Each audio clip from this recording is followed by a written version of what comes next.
Assalamualaikum warahmatullahi wabarakatuh. Teman-teman saya dimanapun berada, berjumpa lagi dengan saya Reski Limbong, yang dimana biasanya saya memberikan motivasi dan nasihat kepada Anda semua, yang tujuannya untuk membangkitkan dan membakar semangat Anda dimanapun berada. Baik, kali ini judul motivasi saya yaitu belajar hidup dari air. Nah, mungkin teman-teman semua penasaran kan bagaimana motivasinya? Nah, untuk itu, sebelum menonton videonya, saya meminta kepada teman-teman agar menekan tombol like, komen, subscribe, dan share. Dan jangan lupa nyalakan lonceng notifikasinya supaya kalian tidak ketinggalan informasi mengenai video-video terbaru aku. Terima kasih, selamat menonton.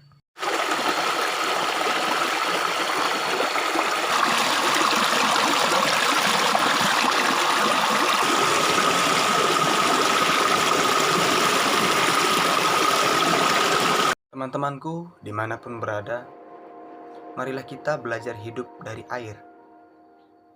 Air yang kita kenal sederhana, namun sangat dibutuhkan oleh orang banyak. Air yang kita kenal tidak mewah, namun sangat berarti bagi orang-orang. Jadilah kita seperti air, yang berguna bagi banyak orang. Teman-temanku dimanapun berada, ada beberapa hal positif yang dapat kita teladani, yang dapat kita ambil dari air.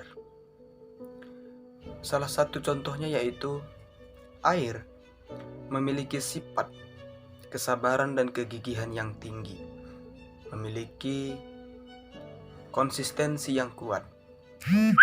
Sebagai contoh teman-teman, batu yang begitu kerasnya, batu yang begitu padatnya, tapi batu tersebut mampu ditembus oleh air. Mungkin kita kenal selama ini batu adalah sosok benda padat yang keras. Harus dengan menggunakan alat kita memecahkan dan menghancurkannya. Tapi pernahkah Anda berpikir bagaimana air dapat menembus batu? Bagaimana air dapat menghancurkan batu yang begitu keras? Dengan kegigihan dan dengan konsistennya air mampu menembus dan melubangi batu tersebut. Bagaimana mungkin bisa terjadi? Ya, itulah faktanya. Itulah kenyataannya. Ketika kita mampu bersabar dan berusaha terus, tidak ada yang mustahil. Nah, teman-temanku dimanapun berada, pernahkah Anda melihat air di muara? Ketika kita melihat air di muara, air tersebut ketika kita lihat seperti tidak bergerak sama sekali, seperti tidak mengalir sama sekali. Air yang ada di dalam muara itu terlihat tenang. Namun, sadarkah Anda, air yang terlihat tenang itu adalah air yang membahayakan. Air yang terlihat tenang adalah air yang dapat menenggelamkan orang. Air yang berada di dalam muara, dia berjalan dan mengalir sepelan-pelannya, berjalan dan mengalir perlahan-lahan. Namun, dia akan sampai ke tujuannya. Artinya apa? Kita sebagai manusia harus bisa meniru air yang berada di dalam muara.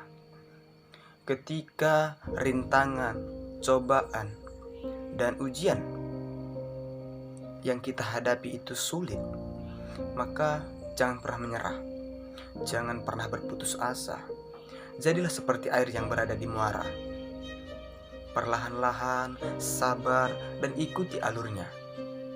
Pasti kamu akan sampai kepada titik tujuanmu.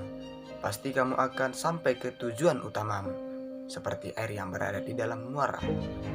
Baik, teman-temanku dimanapun berada, pernahkah Anda melihat ketika ada curam yang tinggi, ketika ada tebing yang tinggi, ketika ada jurang yang dalam, maka disitulah air meluncur dengan derasnya, maka disitulah air mengalir dengan derasnya, maka disitulah air lompat sekeras-kerasnya.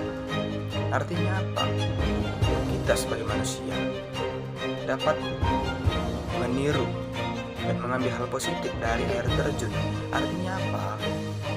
Ketika kita mendapatkan peluang dan kesempatan untuk meraih kesuksesan kita, maka manfaatkan kesuksesan itu. manfaatkan peluang itu, manfaatkan kesempatan itu.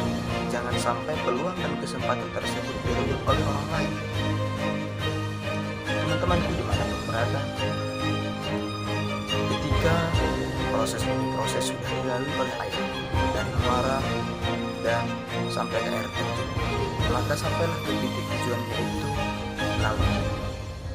Ketika di laut, air sudah semakin besar. Kadang ada gelombang laut, ada ombak laut, bahkan tsunami yang mengakibatkan dampaknya besar kepada orang-orang.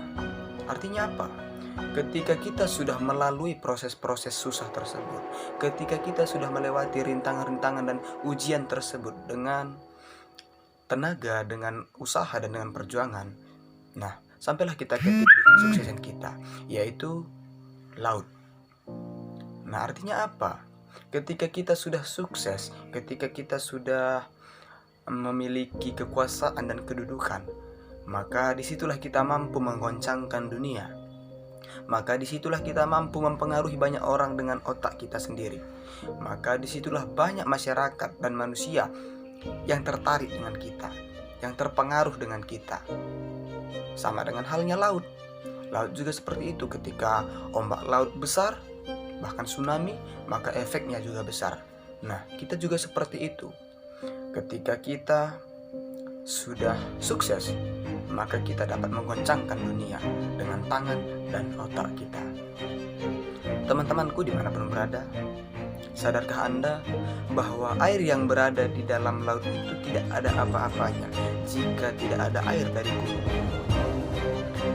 Kita ketahui bahwa air yang mengalir dari gunung, dari sumbernya itu tidaklah besar, bahkan kecil, bahkan tetes demi tetes.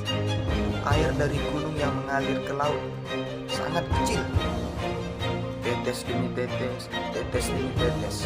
Namun dengan kesabarannya, dia mampu melewati berbagai rintangan, mengalir sedikit demi sedikit, berjumpa dengan temannya tambah besar, berjumpa dengan temannya tambah besar, lalu berjumpalah sampai ke laut yang begitu besar airnya.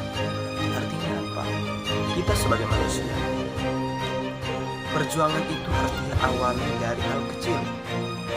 Perjuangan itu memang sulit, perjuangan itu memang tidak mudah. Harus kita awali dari hal yang kecil. Ketika kita mampu melewati hal-hal yang kecil, mampu bersabar, mampu berusaha, maka hal yang besar yang kita inginkan akan dapat kita raih, dan kesuksesan akan dapat kita pegang di masa depan. Terima kasih.